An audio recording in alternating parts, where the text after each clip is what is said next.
Hello viewers, কেমন আছেন সবাই? নিশ্চয়ই ভালো আছেন। নতুন আরেকটি ব্লগ নিয়ে চলে আসলাম। আজকে সকাল সকাল উঠে পড়েছি। কালকে অনেকগুলো কাজ জমানো ছিল, আর বাড়ি থেকে এসেছি, সবকিছু অগোছালো। অনেক কাজ করলাম, সকালে রান্না করলাম, বাবুদের খেতে দিলাম।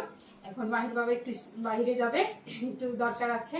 অনেকদিন বাসায় ছিলাম না, কিছু টুকিটাকি বাজার লাগবে।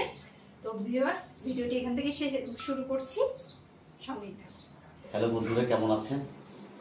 অনেকদিন পরে ক্যামেরার সামনে আসলাম। গতকাল বাড়ি থেকে এসেছি, মনটা খারাপ বাড়ির জন্য। এখন যাচ্ছি একটু বাইরে, চুল কাটাবো, টুকটাক বাজার করব। তো মাহির মা নিজ বাসায় থাকবে, ওদের সাথেই থাকুন। তুমি আসতে যেও, আর কোনো কিছু ইয়ে হলে ফোন দিও।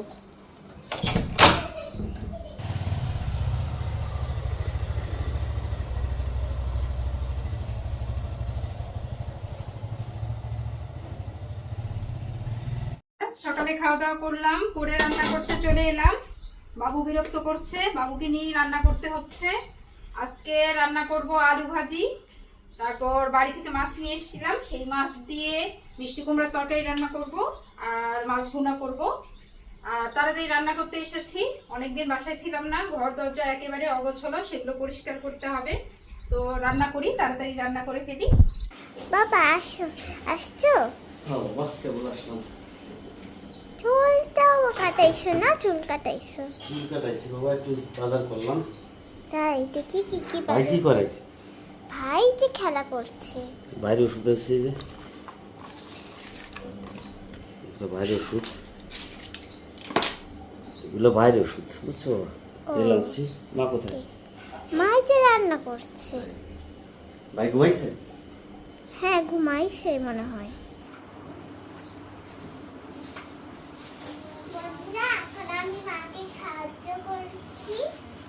হ্যাঁ, ঐশী আমাকে সাহায্য করছে। ঐশী ড্রেসিং টেবিল গোছাচ্ছে, বলছে যে মা তোমার কষ্ট হয়ে যাচ্ছে।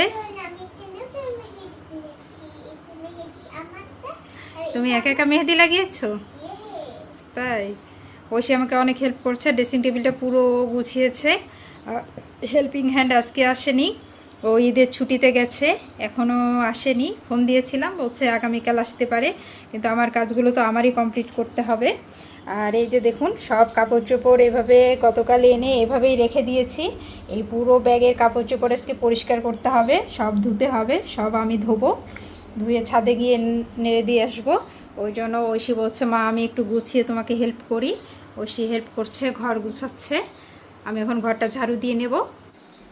ভিউয়ার্স, রান্না টান্না করলাম, তারপরে সংসারের সম্পূর্ণটা গুছিয়ে কাজকর্ম করতে আজকে বেলা চলে গেছে। এখন খেতে বসেছি, এখন ওদের সবার খাওয়া হয়ে গেছে, আমি এখন খাবো। তো খাওয়া দাওয়া করি। আজকে রান্না হয়েছিল মাছের ঝোল, আলু ভাজি, মিষ্টি কুমড়া দিয়ে তরকারি।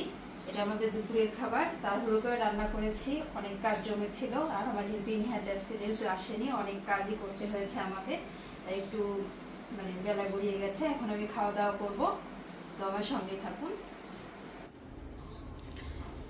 এই আমগুলো কালকে নিয়ে এসেছিলাম, আমগুলো আনতে আনতেই নরম হয়ে গেছে, একেবারে গাছ পাকা আম তো একেবারে নরম হয়ে গেছে। এগুলো কিছু কাটবো। ঐশী বাবা বললো যে একটু আম কাটো। কালকে বস্তায় করে নিয়ে এসেছি, সবই কাঁচা ছিল, কিন্তু আনার সময় এত গরম, বস্তার মধ্যেই অর্ধেক আম পেকে গেছে। তো এখন এগুলো ফ্রিজে ঢুকাবো। অনেকগুলো ফ্রিজে ঢুকিয়েছি, আর এগুলো আছে, তার মধ্যে এখন কিছু কাটবো। ঐশীর বাবা আম খাবে, আর ঐশীকে বলেছি একটু পড়াশোনা করতে। কয়েকদিন তো বাড়িতে যে অনেক আনন্দ, হই হুল্লোড়, পড়াশোনার কিছুই হয়নি। আবার স্কুল খুললেই তো ওর পরীক্ষা শুরু, প্রায় 5-7 দিন ওর পড়াশোনা একেবারেই হয়নি। আজকে একটু লিখতে বসিয়েছি। বাবা, লেখা কমপ্লিট? না মা, এই যে পুরোটা কমপ্লিট করেছি, আর একটু কমপ্লিট করতে হবে, এইটা আর পর্যন্ত হবে। ইয়ে লিখতে বলেছিলাম যে, ওই যে নদীর নাম, পাখির নাম লিখেছো? দেখাও দেখি, কোথায় লিখেছো? এটা নদীর নাম, আর এটা হলো পাখির নাম। দেখি হাত সরাও দেখি। হ্যাঁ, পদ্মা, যমুনা, মেঘনা। আচ্ছা, না সুন্দর হয়েছে, লিখে নাও। আর আম কাটি, একটু আম খাবে, ঠিক আছে? বাড়ির আম বাবা, একেবারে ফরমালিন ছাড়া, আর অনেক মিষ্টি, বাবা খাবে। আমি আমগুলো কাটি, তুমি এর মধ্যে লিখে সারো, ঠিক আছে? আচ্ছা, মা কলার মোচা দিয়ে কি করছো? এই যে কলার মোচাগুলো বাছছি, এগুলো এইভাবে বাছতে হয়। এই যে কলার ফুল দেখেছো, এইটার মধ্যে এই যে এইটা ফেলাই দিতে হয়, এই খোসাটা, আর এই ভেতরে এই যে এইটা ফেলাই দিতে হয়, এভাবে ফেলাই বাছতে হয়। তাই কলার মোচা দিয়ে কি বানাবে? কালকে কলার মোচার ঘন্ট হবে। আর তুমি কি খাবে? কলার মোচা মানে করে বড়া। বড়া খাবে? ইয়া এটা কলার মোচা তোমাকে বড়া বানিয়ে দেবো, আর আমরা একটু ঘন্ট রান্না করব। আচ্ছা। আসলে সবাই এগুলো পরিষ্কার করতে অনেক সময় লাগে, দিনে হবে না। এই জন্য আজকে বেছে এগুলো সুন্দর করে পরিষ্কার করে ফ্রিজে রেখে দেবো, যাতে কালকে রান্না করতে আমার তেমন একটা ঝামেলা না হয়। এগুলো কলার মোচা যারা খেয়েছেন তারা জানেন, এই যে এই খোসাটা আর এইটা এইভাবে ফেলিয়ে দিতে হয়। দেওয়ার পর এটা ধুয়ে কুচি করে কেটে রান্না করতে হয়। কেউ ভাজি খায়, কেউ ঘন্ট খায়। আর এইটাতে প্রচুর আয়রন।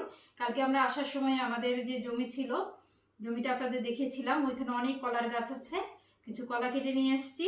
আর সবসময় আসলে এগুলো ফুলগুলো আনা সম্ভব হয় না, তো আমি গিয়েছিলাম, ওই কয়েকটা কলার মোচা নিয়ে এসেছি। আর শহরে ওইগুলো এখন পাওয়া যায় না, বাজারে কিনতে পাওয়া যায় না। এগুলোতে প্রচুর আয়রন, নিয়ে আসলাম। কলার এই মোচার ঘন্টটা আমার খুব পছন্দ। আর ঐশী ঘন্ট খেতে পছন্দ করে না, ঐশীকে বড়া ভেজে দেবো।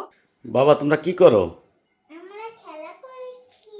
ঐশীমণিকে লেখাচ্ছি, আর ওর ভাইও লেখাপড়া করছে, কলম ধরবে, শুধু কলম ধরবে। দেখো এখনই এরকম দুষ্টু হয়ে গেছে, দেখো দেখো কি করে। ইস ইস, ওই যে বিস্কিট নিয়ে একটু খেলাধুলা করলো, এখন দিদির কলম নিয়ে টানাটানি করে। এই যে বড় হয়ে গেছে, তোমার ছেলে অনেক বড় হয়ে গেছে। কি হয়েছে বাবা?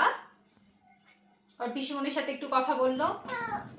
তো ভিউয়ার্স, আজকে সারাদিন মানে অক্লান্ত পরিশ্রম গেছে। এসে সবকিছু গোছানো, ঘর পরিষ্কার করা, সবকিছু মিলে সারাদিন যে কিভাবে চলে গেল বলি বাবা। তারপর বাবুরও মন খারাপ, ওরও মনে হয় ভালো লাগছে না। কয়েকদিন মানুষের মধ্যে ছিল, খোলামেলা পরিবেশ, বাসায় এসে আটকা, ভালো লাগছে না, বিরক্ত করছে। তো বিকেলে একটু হাঁটাহাঁটি করলাম, করে এই যে সন্ধ্যার বাতি দিয়ে এই যে ওকে পড়াতে বসিয়েছি। আজকের ভিডিওটা এখানেই শেষ করছি। ভিডিওটি যদি ভালো লাগে অবশ্যই একটু লাইক করবেন, কমেন্টস করবেন, বন্ধুদের সাথে শেয়ার করবেন, সাবস্ক্রাইব করতে অবশ্যই ভুলবেন না। নেক্সট ভিডিও দেখার জন্য আমন্ত্রণ রইল। সে পর্যন্ত ভালো থাকবেন, সুস্থ থাকবেন।